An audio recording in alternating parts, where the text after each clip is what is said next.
Welcome to Tarot. Sound of a cat is always good luck. If you see a cat, hear a cat crosses your path, this is exactly what wants to happen. And it's very, very good. Okay, so we're just going to start with that. Like Thich Nhat Hanh says, every time you hear a bell, smile. And if you smile, then it actually impacts your brain.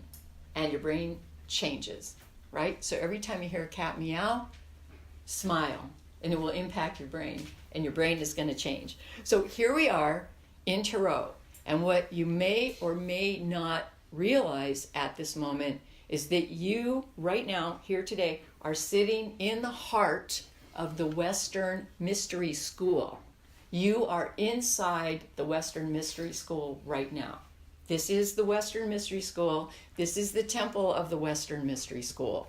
It's worldwide, and it is also recognized as being a particular tradition. So you are learning right now from a person who is a master. I am a master, I'm going to say that outright, in the Western Mystery tradition, the Western Mystery School, which is based on the Tree of Life. So we will return to that. So we're going to return to that today. So I want to talk about my strange entry into Tarot, and some of you have heard this story, and I want to tell it again because I'm thinking about how amazing it is right now. So I already had a PhD in sociology. I had studied sociology and psychology very deeply and was a professor teaching and doing research and all of this. Okay, so I had picked up a tarot deck at one point 10 years earlier than the event that I'm going to tell you about. So I had picked up a deck 10 years earlier. It fell off the shelf. It was the only deck on the market, and it fell off the shelf into my hands, as these things do. And I played with it a little, and I did a reading for my roommate, and I was working with it intuitively, completely intuitively, though there was a little book, but it was completely intuitive. And I did a reading, because I didn't know any other way, right? So I did a reading for my roommate. Now we're in college. I'm in college now. I was probably, oh my gosh, I was probably 21 or 20 years old. So I do a reading for my roommate, very cool. I think this is a really interesting tool. I've been playing with it a little bit for myself. And what comes up in the reading, what's the worst that you could get? The Tower? The Death card. The Death card. It was the Death card. And I didn't know how to interpret it. And she was sitting there like all wide-eyed, and we're both staring at the floor. We're sitting on the floor, right? And staring at the Death card on the floor. And I started making stuff up and tripping over my thoughts and realizing that, wait a minute, I think I'm messing around with something dark. I don't get this. And I didn't know if she was going to die. I thought, oh my God, maybe she's going to die. I didn't know, Okay, so essentially, I packed that shit up, I packed it back up, I put it under the bed, and I thought, okay, I'm not going to mess with that, because I could see it was already kind of addictive playing with it. Okay, now fast forward. Go to all this school, do all this stuff, teach all these classes, and my background in that I had been specializing in, and even when I was in graduate school, I was an instructor already at the University of Colorado. So I was a professor already as an instructor. And all the classes that I was teaching, well, I taught intro to sociology and all that, but I also taught all these classes in health and medicine, and including, by the way, classes in local health and medicine, which included shamanism, curanderismo, voodoo. I was teaching all that stuff to college students. And, by the way, my courses were required for pre-med students. So I was putting all this stuff in for people who were going to become doctors. And they're like, what? What just happened? Bringing in the shamans, they're coming into my class. Okay, and parenthetically, because I'm already off the track. Okay, parenthetically, what was interesting to me is as I got into these people, and they're working with herbs and, all the stuff they're doing, and they have had long apprenticeships with other people, right? Long apprenticeships to do what now my hair's standing on end because, these are amazing people. So I found myself not wanting to teach about that stuff. I wanted to be it. I wanted to be that. I wanted to be a shaman, Maybe the lizard queen. I just had a flash of Jim Morrison. Maybe I wanted to be the lizard queen or something. Okay, so anyway, I wanted to be that. But anyway, I was a professor anyway, so that was going to be my career. Okay, then, fast forward a few years. And now I'm finished with that. Now I have 2 children. Now I'm teaching at Stanford and doing research. And now my daughter is 5. And we are going to go out for breakfast. So this is the story. It's a Sunday. We're going to go out, and this is a story to tell you, you never know what is going to happen in your life. We go to the local fish restaurant. Some of you have heard this story where the fishermen hang out. They had everything, but it's where the local ocean, I live on the ocean, right? This is where the local fleet fishermen hung out, the commercial fishermen. So, but also all the tourists, everybody and locals, and everybody's there Sunday morning, for, whatever, omelets, gigantic omelets. Okay, it's packed. We get in there, it's absolutely packed. The hostess says to us, okay, the place is packed. It's going to be a 45-minute wait.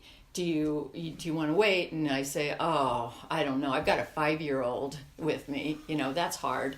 So she says, okay, here's the option. You can sit at the fisherman's table, big square table, and so we say okay, and we sit down at the fisherman's table, and it's all fishermen, and there's one woman in the corner of the table.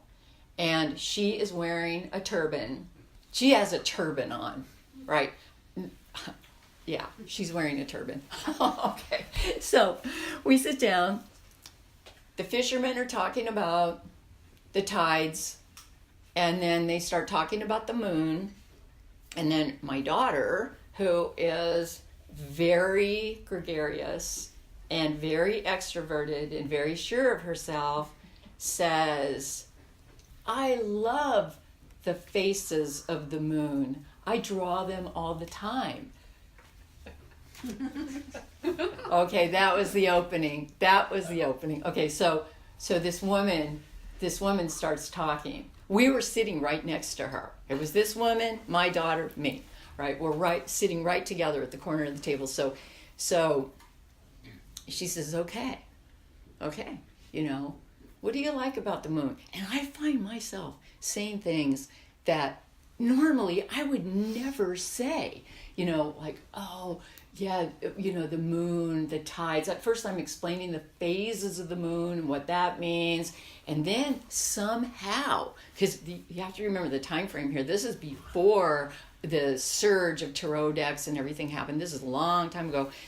So what happened was I started finding myself talking about the goddess, which was related to the moon somehow and all that. And she basically leans back. I'm making this story really short. She basically leans back and says, I've been sitting here waiting for you for 2 months. They told me you were going to be here. They told me what to look for. And she said, I saw you walk in the door and I recognized you immediately. She said, I came here looking for you. They sent me to Half Moon Bay. They sent me to the harbor. They sent me out with the fishermen on the fishing boats. They sent me into the ocean. And she said, I got a job. I'm working on a fishing boat, a sport fishing boat, a party boat, gutting fish. This is my job as I'm waiting for you. Okay, and she's wearing a long to the ground black skirt, a turban, and this black outfit.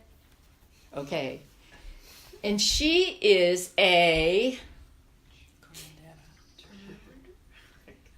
she's a witch. Okay, but I don't know that right off, right? I don't know that right off that she's a witch. Okay, so this is the true story. This is the true and elaborate story. So here's how it unfolded. Her guides told her that she was going to meet this person at this place, and that she was to not leave there until she found the person, period. And what that person was going to do was create a tarot deck. And she was going to train the person. So she tells me, she doesn't tell me that, right? I mean, we're having breakfast.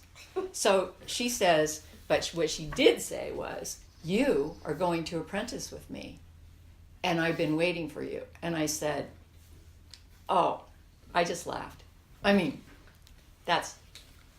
it was ridiculous. It was a Sunday. I was working the next day, and I was a briefcase carrying person with real short hair and shoes that made a lot of noise like this when you walked in the hallway.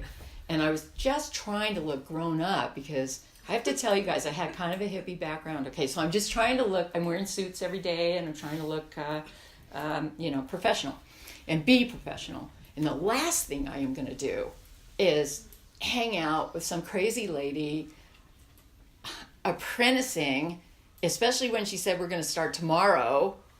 And I'm the director of a big research project, and I had to be there the next day. So anyway, I got under her spell. She looked me in the eye. My eyes started spinning around. I went under her spell. I called up my secretary, as we had secretaries back then, and I said, okay, is it okay if I work at home today? Because I think I can do stuff. Would you be okay if I don't come in? And she says, oh, sure. That's okay. That's all right. I got it under control. You know what we have to do today. It's all good. There I am in the car, driving back down to the harbor, looking for her truck, where she told me I was going to meet her truck with a camper shell on the back and a Doberman, and a little teeny camper shell with a Doberman. And she invites me in, TV in the corner, black cloth over the TV. I knew it was a TV. Probably I knew because probably it had an aerial coming up or something. I knew somehow it was a TV, but it was covered with a black cloth with some witchy stuff on top of the cloth. An altar, it was an altar. So anyway, I'm like, okay, what's going to happen here? She takes me in, she pulls out the tarot. She takes me back to the restaurant. This is more of the story than I usually tell and less than I know. But she takes me back to the restaurant, takes me to a hidden table in the back, throws the cards on the table and says, read. And I say, I don't know anything about this. She says, yes, you do. And she said, you know the whole thing. And you're going to create a tarot deck. Now I'm going to fast forward. There were 7 decks on the market. They were, she said... How was I to know? She said they're either too light, they're too dark, they're too masculine, or they're too feminine, and they're wrong. And she said what needs to happen is the whole thing needs to come into an exact balance between above and below, inside, outside, male, female. It needs to be exact. And I was looking for the person. She says, I'm looking for the person who knows how to do that, and it's you. I wound up apprenticing with her. It was an amazing experience. There goes my voice. It was actually an amazing experience. So I only apprenticed with her for 6 months. And then she rode off literally into the sunset. And she told me her truck, she felt her truck on the highway like rocking, like a gypsy cart. Because this was her deep archetypal persona. She was a gypsy, and she could feel the rocking of the camper shell, And one day she drove off into the sunset. And this is a trip. I thought she was ancient, old woman. And I found out later, actually, she was retired. She was a retired advertising executive. And she had a house in San Francisco that she gave to her kids or let her kids live in or something. And she hit the road. And she was 55 years old. And that is my story of my intro into the Tarot.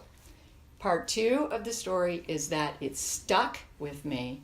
It was like a seed that took root. And it kept growing and growing and growing. And it grew until I cracked the code of it. And as I cracked the code of Tarot, I realized that the Tarot is a theoretical paradigm. Okay, if that doesn't mean anything to you, it doesn't matter. But it's a theoretical paradigm that shows the emanation and the outflow of the universe. It shows the outflow of the human psyche. That psyche means soul. It shows the outflow of the human collective. That means people in groups. And it is absolutely brilliant. Turns out it is more brilliant than any of the theories, such as developmental theory in psychology, that I learned in school. And in sociology, and I told you I had a PhD and I was a teacher, right? I've been a professor, all my life. It is a more brilliant system than any of the they call them social theories, like grand social theories that I learned in school. And those theories are about how society functions and flows and moves and what's going to happen next, basically. There's a power of prediction because it's a theoretical structure that is based on literally the formation of the universe. So now I am getting way ahead of myself. I do want to tell you that that the Tarot is based on a particular flow called the Tree of Life, which we will come back to. The Tree of Life is essentially a diagram with only 10 spheres. But it's very, very powerful, and it hasn't changed for 1,000 years, the particular template of this diagram that we will be using. Okay, Tarot of the Spirit is based on that diagram called the Tree of Life. The diagram provides a step-by-step pathway to unfolding our consciousness. The knowledge that we receive through studying that very simple diagram, the knowledge that we receive by studying that very simple diagram is called Kabbalah. You are now sitting in a mystery school that specializes in Kabbalah. I'm going to end this part right now by saying, are all tarot decks based on this? Are all tarot decks the same? And my conclusion to that is going to be, well, they are and they aren't. Okay, so all tarot decks have the same 78 cards in the same 78 positions. But now, remember I was saying there were 7 tarot decks back then? Now there are probably 10,000 tarot decks on the market right now. That we're part of a movement. This is part of a movement. And it's a movement, I think, to uncover and discover our deep interior selves. But I want to go back to what I was saying about, are all tarot decks the same? The tarot decks that are emerging out of the Western mystery school tradition, which is based on the Tree of Life model and the Kabbalistic knowledge that emerges out of it, they are based on a very deep and ancient and futuristic knowledge. Other decks having the exact same structure have been fun to create for people. They're super fun to create. It's really fun to make a tarot deck, but those are what I would call mystery school knockoffs, so to speak. It's like copying a fashion designer, but you really don't know what's on the inside of that, what's on the inside of the design, because anybody can make a tarot deck. You can make a tarot deck. So for all of you wanting to make a tarot deck, and I say make a tarot deck, but what I want to give you is the code. I want to give you the code from the mystery school because I've cracked the code from the mystery school. I understand it really well. And once you get it, everything falls into place. Everything falls into place. So this is part 1, which is really my discovery of tarot and what I want to tell you about, and my induction into the Western Mystery School tradition when I could have least expected it. Because all we're doing is just trying to get some pancakes, pancakes, syrup, butter, coffee. I mean, that's all we're trying to do. So the other mystery behind it is the mystery itself. How does this stuff happen? How do you get inducted? How do people appear in your path that are going to change your life forever in a split second like that? And you don't know it. And there it is. So I say, don't give up hope, We live in the house of hope here. It's like, don't give up hope. These things happen. Mysteries happen. We are living inside a great mystery where we are all psychically connected. And so just to appreciate the connection, to respect the connection, and to celebrate the connection, and to say yes sometimes. Okay, that's the end. That is the end of that.